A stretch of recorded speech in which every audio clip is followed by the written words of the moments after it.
Hello! అందరూ నమస్కారం. Movie review of 'love untangled' ఇది 2025 రిలీజ్ అయింది. నెట్‌ఫ్లిక్స్‌లో స్ట్రీమింగ్ అవుతుంది. ఇదొక Korean love and romantic movie. Romantic movie అంటే adult scenes and nude scenes అట్లాంటివి ఏమి ఉండవు. అక్కడక్కడ ఒక కిస్ అండ్ హగ్ సీన్స్ ఉంటాయి అంతే. ఇది ఫ్యామిలీతో కూడా చూడొచ్చు మీరు. ఈ మూవీ కంప్లీట్‌గా కొరియన్ లవ్ స్టోరీయే. మీరు కొరియన్ మూవీస్ చూసేటట్లయితే ఈ మూవీ మీకు నచ్చుతది. కొంతమంది Korean web series, Korean movies ఎక్కువ చూస్తూ ఉంటారు. సో, అలాంటి వాళ్ళకి ఈ మూవీ మీకు బాగా నచ్చుతది. మీరు ఈ మూవీ ఇంకా ఏదైనా ఎక్స్‌పెక్ట్ చేసి చూస్తే ఈ మూవీ మీకు డిసప్పాయింట్ అవుతది నాలాగా. ఈ మూవీ కంప్లీట్‌గా 90 ఇయర్స్ ఏజ్ అమ్మాయి చుట్టూ జరిగే కథ అనమాట. ఈ మూవీ చూస్తే ఒక నిబ్బా లవ్ స్టోరీ లాగా అనిపిస్తది. ఇదొక స్కూల్ డేస్‌లో జరిగే ఒక అన్‌మెచ్యూర్డ్ లవ్ స్టోరీ లాగా అనిపిస్తది. ఈ మూవీ స్టోరీలోకెళ్తే పర్క్ ఒక కిమ్ అనే అబ్బాయిని లవ్ చేస్తూ ఉంటది. సో, ఆ అబ్బాయికి ఎలా లవ్ ప్రపోజ్ చేయాలనుకుంటా ఉంటదనమాట.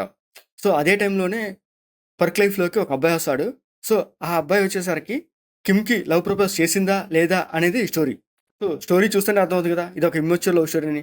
కానీ ఏందంటే, ఈ మూవీ కంప్లీట్‌గా ఇదే పాయింట్‌ని స్టార్టింగ్ నుంచి ఎండింగ్ దాకా కానీ మూవీ ఎటువంటి డివైడ్ చేయడు. కానీ వాళ్ళు చెప్పాల్సిన పాయింట్ క్లియర్‌గా చెప్తారు. మనం చూసేటప్పుడు అంతగా అయితే ఆ లవ్ స్టోరీస్ గాని, ఆ లవ్ సీన్స్ గాని మనం అంతగా అయితే కనెక్ట్ అవ్వం. నాకైతే అంతగా ఏం అనిపించలేదు. సో, అదొక స్కూల్ లైఫ్ ఇమ్మచ్యూర్ లవ్ స్టోరీ లాగా అనిపిస్తది తప్ప గాని, పర్క్ తన ప్రేమని కిమ్‌కి ఎలా ప్రపోజ్ చేయాలనేది తన ఫ్రెండ్స్‌తో కూర్చొని, అక్కడ జరిగే సీన్స్ అన్ని అవన్నీ చూపిస్తూ ఉంటాడు. సో, ఆ సీన్స్ కూడా నాకంత ఇంట్రెస్ట్‌గా అనిపించదు. సో, స్టోరీ స్టార్టింగ్‌లోనే చెప్పేస్తాడు. సో, ఆ చెప్పేసిన పాయింట్‌ని ఇంకా కొంచెం ఇంట్రెస్ట్‌గా తీసుకెళ్తే బాగుండేది. కానీ అంత ఇంట్రెస్టింగ్‌గా ఏమి ఉండదు. మధ్యలో ఇంకొక అబ్బాయిని తీసుకొస్తాడు. సో, అదొక వాళ్ళిద్దరి మధ్య పర్క్ అండ్ ఆ అబ్బాయి మధ్య జరిగే కొన్ని కొన్ని సీన్స్ పర్లేదు బాగానే ఉంటాయి కొంచెం చూడడానికి.